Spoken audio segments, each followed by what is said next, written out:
એકદમ તીખો, મીઠો અને ચટપટો એવો મુખવાસ ક્યારેય તમે ટ્રાય કર્યો છે? અને આ મુખવાસ તમે બનાવીને 6 મહિના સુધી સ્ટોર પણ કરી શકો છો. અને ટેસ્ટીની સાથે હેલ્ધી પણ એટલો જ છે. જેમને પણ તીખું, ચટપટું અને મીઠું ભાવતું હોય એમને આ મુખવાસ ખૂબ જ ભાવશે. તો ચાલો કેવી રીતે બનાવવો એ જોઈ લઈએ.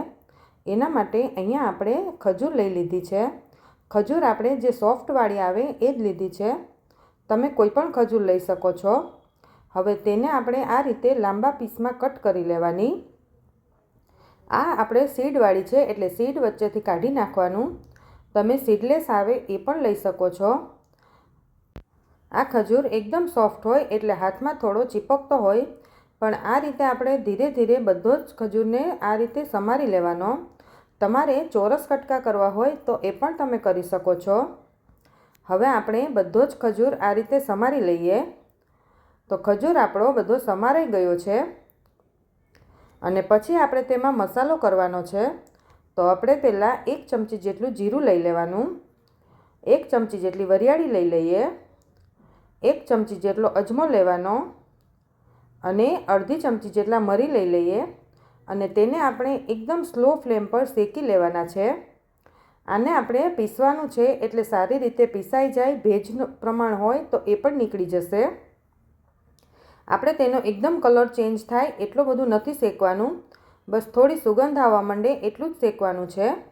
પછી શેકાઈ ગયું છે અને ઠંડુ પણ થઈ ગયું છે, તો આપણે તેને મિક્સર જારમાં એડ કરીને પાવડર બનાવી લઈએ. હવે એ પાવડર આપણે જે ખજૂર સમાર્યો હતો એમાં એડ કરી દેવાનો. પછી તેમાં 1 ચમચી જેટલો સૂંઠ પાવડર, 1 ચમચી જેટલો ચાટ મસાલો, પછી તેમાં આપણે 1 ચમચી જેટલો આમચૂર પાવડર, 1 ચમચી જેટલી દળેલી સાકર. દળેલી સાકરનું પ્રમાણ થોડું ઓછું રાખવાનું, ખજૂર પણ થોડો ગળ્યો હોય છે. 1 ચમચી જેટલું લાલ મરચું પાવડર અને 1 લીંબુનો રસ એડ કરી દેવાનો.